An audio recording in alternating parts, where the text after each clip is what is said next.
Welcome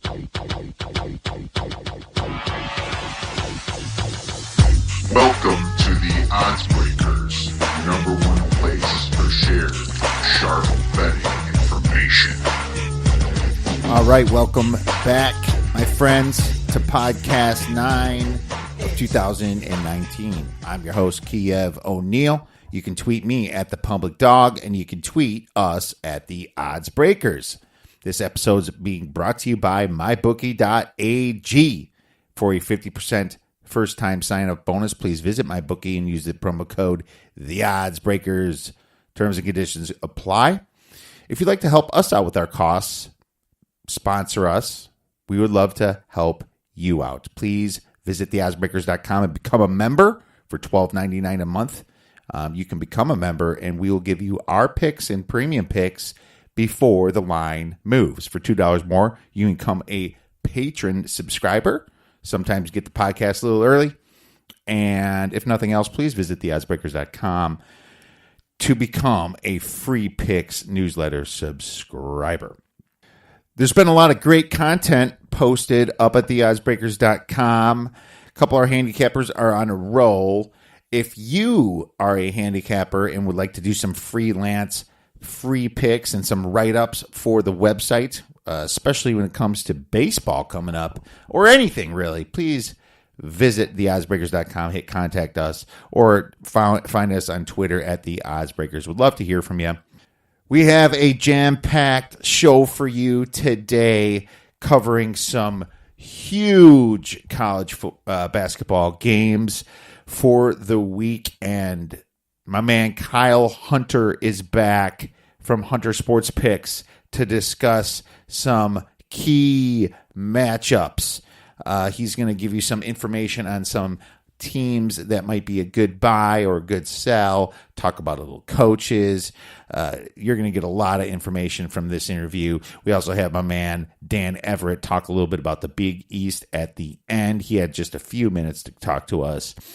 But first, I am going to go into the Big Ten rankings, and there has been some changes here at the top. Michigan State, what has happened?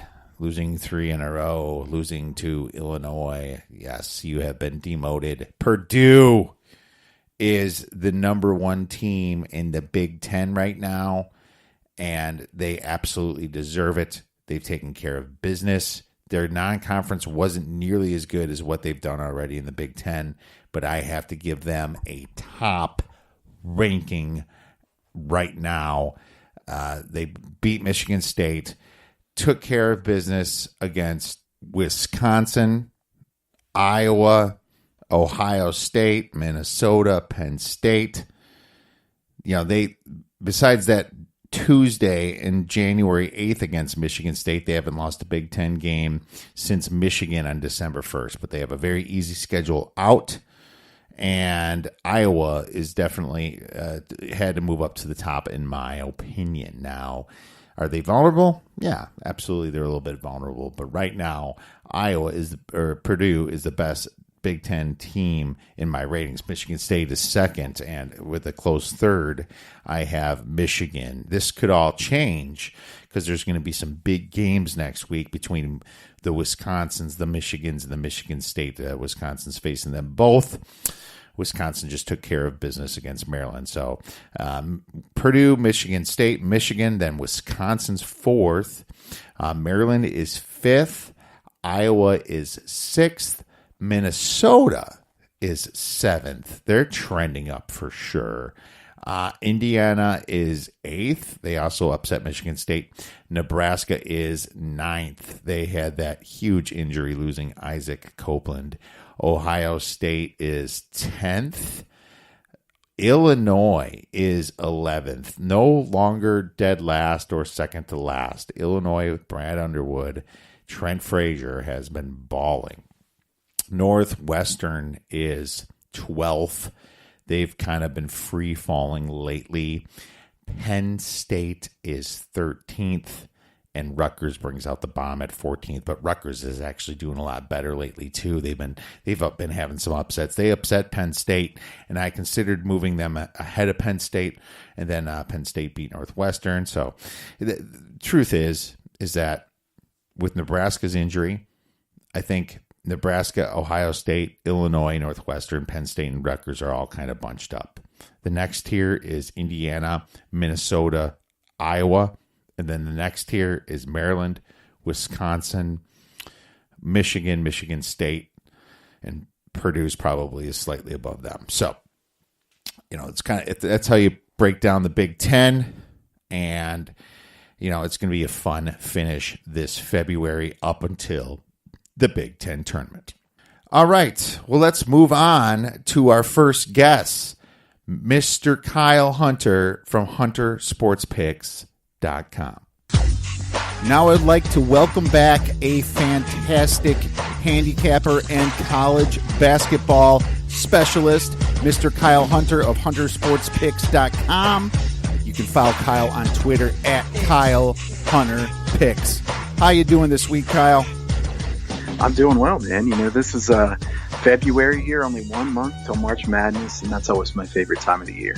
Now that football's over, that everyone's getting on the college basketball plays, and you can definitely see a lot more interest coming in as well for that. But that gets me excited because college basketball, I don't even know if it's not my favorite sport. I mean, I love college football, but college basketball, March Madness, you can't beat March Madness, And now people are trying to, sports betting's becoming more legal in more places. People are starting to care more. People want to sound like experts. People listen to podcasts, and people definitely want to learn a lot more about it. I found the education side has really been growing, so that's been really cool and great for the site too, and probably great for you as well. Yeah, I mean, it's nice to have, first of all, with more people being able to bet and it be legalized. I mean, it's really the right thing to do. So that's the biggest thing for me is that, how it's been for so many years just didn't make any sense. So, I'm happy that is kind of the ball is rolling at least. And, from my end, I like more interest in college basketball because kind of like you just said, college football and college basketball are basically tied for my favorite sport. If you're in college football season, I might say college football is my favorite. If we're in college basketball, I might say college basketball is my favorite. It's just, I love both those, bowl season's great, college football, March Madness, I would say is my single favorite time of the year. So, we're starting to get to the nitty gritty now, and these games mean quite a bit to these teams now in college basketball. Oh, absolutely. Here it is just rolling. February's here. 1 more month until March Madness. There's going to be a lot of attention played for these games this Saturday, and I can't wait to talk to about a few of those games with you. But first, I want to talk a little bit about coaches here. I want to talk about some coaches that have impressed you this year that you might have upgraded. Maybe, buy stock on these coaches. And is there any coaches you want to sell the stock on? Are there any surprises out there? Sure. Let's start with the positive side. I've got 3 here in my notes that I talk about that, I think they've done a lot better than I would have expected, or they're just consistent. I'm going to start off with Mike Hopkins from Washington. The Pac-12 is terrible. That. Everybody knows that. I mean, it's hard to find a good team in the Pac-12 this year, but I really like the job that Hopkins has done. I know people knew that he did a good job last year, but I think his consistency there at Washington is pretty impressive. I love that matchup zone. This team plays really hard, go for all the loose balls.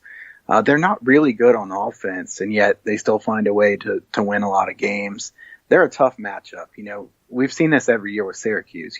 If Syracuse gets in the NCAA tournament as one of the last teams in, nobody really wants to play them. And right. I think Washington's one of those teams that would kind of be the same way. It's just a tricky team to play against because of the differences. We see that in college football as well, that, teams that play a different style can be pretty tricky. Oh, absolutely. I totally agree with you. Mike Hopkins is actually one of mine as well that I wrote down for this. So you stole my thunder a little bit, nice. But I appreciate that. I love the agreement there. Who else you like? I've got a couple others, and these are from kind of the mid-major teams. So I'm going to say Steve Forbes from East Tennessee State, the SoCon. I got to give some love to the Southern Conference here. I really like the job that he's been doing consistently, putting his team in a great position year after year, despite losing a lot of talent. I'm very impressed. This is a team that every year people think they're not going to be quite as good as the year before. This year, they lost quite a bit from last season, and look how well they've been playing here this year at East Tennessee State. I think that Steve Forbes will probably have a bigger job coming here pretty soon. And then one more I wanted to mention, Craig Smith at Utah State. This guy did a really good job at South Dakota. First year at Utah State, this team was 17-17 last year. They didn't have a lot of guys back from last year, and here they are at 18-5 this season. I would say that if I had to pick one coach that's really moved up a lot in my mind, it would be Craig Smith. Oh, absolutely. I love it. It's some off the radar ones, and you might be able to find some value on those teams as well going forward. A couple of real obvious ones, and everyone knows about Mark Few from Gonzaga, but the guy, he does not cease to impress me. I'm serious. They are the Duke of the West Coast. The only thing that's missing is them playing in the tough division, and that's why they're so hard coming into the tournament, because you're like, well, they're not used to playing a good team. They might get bounced. People try to pencil them out and bounce them out, and nope, they get up there past the Sweet 16 most of the time. It's just, the guy should be paid a max contract type of Power 5 money, and I don't know what he's making now, but I just can't. I'm just so impressed with him. Nevada, Eric Musselman, that guy, for what he did to recruit this year, a couple of those guys stayed this year. They're going to be another one that I'm going to have a hard time taking out of my bracket. How am I going to pencil Nevada out? I don't know. Those are some two really, really good coaches there. Well, yeah, I think that Mark Few is just proving himself more and more every year. I think Gonzaga is a team that also loses a ton every year, and yet they're still right there at the top. And that's the sign of an elite coach. And if you think about who are the best coaches in the country, you couldn't say many names before you say Mark Few. If you did, you'd be making a mistake, because tremendous job he's done there. I think the Gonzaga is also a pretty easy team to root for, because they're not that big of a school, and here they are having that much success.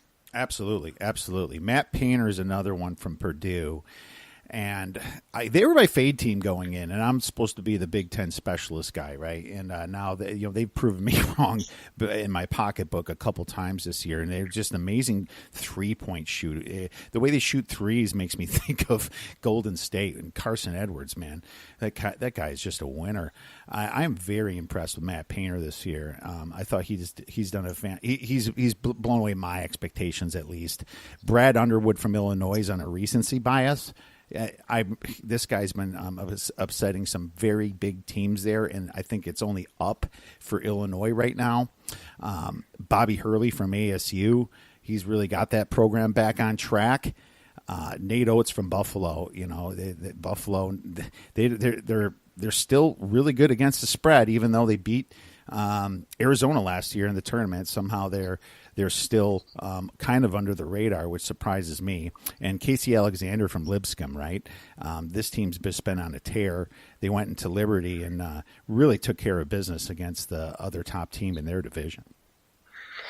Yeah, if Casey Alexander doesn't have another job pretty soon, I'd be really surprised. I think he has to be one that, if you have an opening in a big school, why wouldn't you give that guy a chance? He's done a tremendous job there at Lipscomb. Yeah, absolutely. Well, let's move into the stock that's getting a little bit lower, and I know we don't like to throw mud. Some of these coaches might even I have a couple of them. Some of them might even just be having a bad year. But are there any thoughts on some coaches that might be losing some value? Yeah, I've got a couple here. I had 3 of the upside, 2 of the downside. I like to try to be optimistic, so we'll say a couple here for the downside. First of all, Frank Haith from Tulsa. Now, I'm not saying anybody really thought he was a great coach to start with, but if you look at the AAC this year, it's not good. This is not a good conference at all.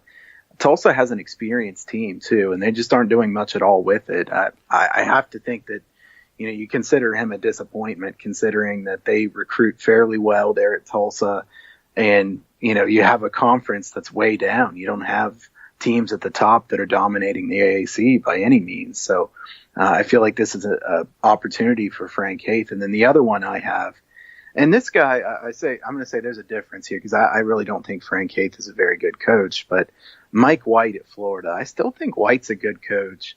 But I have to say